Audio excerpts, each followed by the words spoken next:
हरियाणा कांग्रेस की टीम तो नहीं है, लेकिन सवाल सिर्फ इतना सा है कि गुटबाजी क्या वही है।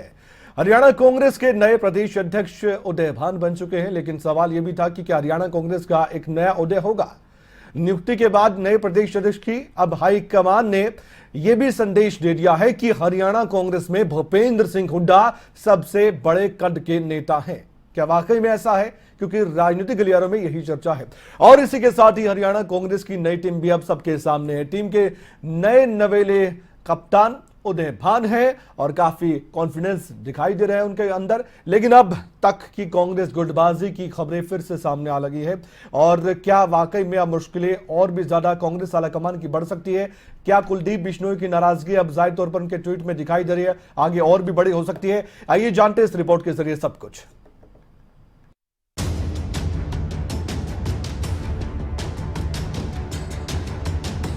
कांग्रेस हाईकमान ने हरियाणा कांग्रेस की नई टीम का गठन कर दिया है। नई टीम के गठन के साथ ही साफ हो गया है कि कांग्रेस ने हुड्डा को फ्री हैंड दे दिया है। जी हां, हुड्डा के करीबी उदय भान को पार्टी प्रदेश अध्यक्ष बनाया गया है। वहीं 4 कार्यकारी अध्यक्ष में से भी एक चेहरा हुड्डा का पसंदीदा है। 4 बार के विधायक रहे उदय भान दलित समुदाय से आते हैं। पार्टी ने फिर जाट दलित कॉम्बिनेशन का कार्ड खेला है। ऐसे में नए कप्तान उदय भान का दावा है कि अब पार्टी संगठन को मजबूती मिलेगी। सभी नेताओं के साथ आने का भरोसा भी जताया गया। कांग्रेस पार्टी बहुत मजबूती के साथ, पहले भी कांग्रेस पार्टी मजबूती के साथ थी, अब उसमें और हम तीव्र गति से जो संगठन की जो कमियां रही हैं उन संगठन को हम बहुत जल्दी दुरुस्त करेंगे और अपने बूथ स्तर पर तक हम संगठन बढ़ाएंगे। ब्लॉक का, जिला का, अपना पूरा प्रदेश का संगठन बहुत जल्दी हम तैयार करेंगे। और मैं धन्यवाद करना चाहूँगा कांग्रेस आलाकमान का, जिन्होंने मुझ पर विश्वास किया। कांग्रेस के नए प्रदेश अध्यक्ष और 4 कार्यकारी अध्यक्षों को लेकर बीजेपी और सरकार से जुड़े नेता कांग्रेस को निशाने पर ले रहे हैं। कैबिनेट मंत्री रणजीत सिंह को तो लगता है कि हुड्डा को फ्री हैंड नहीं, बल्कि हुड्डा की घेरेबंदी की तैयारी शुरू हुई है। ऐसे बना दिए जिनको अपने गांव में नहीं जानते, गुप्ता जी को कोई उनके शहर में नहीं जानता।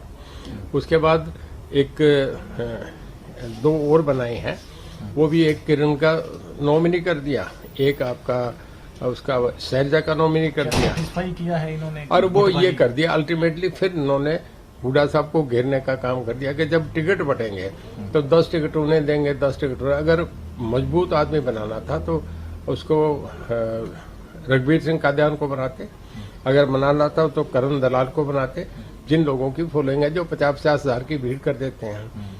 इन्होंने ऐसे नॉमिनी कर दिए जिनका अपना कुछ है नहीं, जिन्हें अपने गांव में कोई नहीं जानता, बराबर वाले गांव में नहीं जानता।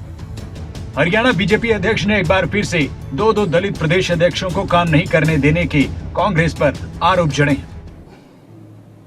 दलित अध्यक्षों को कांग्रेस की गुटबाजी ने, कुछ लोगों के अहंकार ने काम नहीं करने दिया और इसको बहुत स्वस्थ कोई नहीं मानेगा। ये बहुत अस्वस्थ वातावरण है कांग्रेस पार्टी के अंदर का।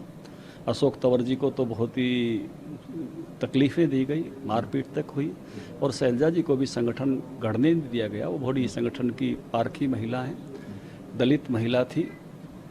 प्रयोग अच्छा था, लेकिन कांग्रेस ने उनके प्रयोग को विफल किया। दलितों में एक बहुत गलत मैसेज इस बात का है कि उनके 2 अध्यक्षों को काम नहीं करने दिया। विरोधियों के ही वार होते तो भी ठीक था, लेकिन हरियाणा कांग्रेस में नई टीम के गठन के साथ ही लगभग वैसा ही हुआ जिसका डर था।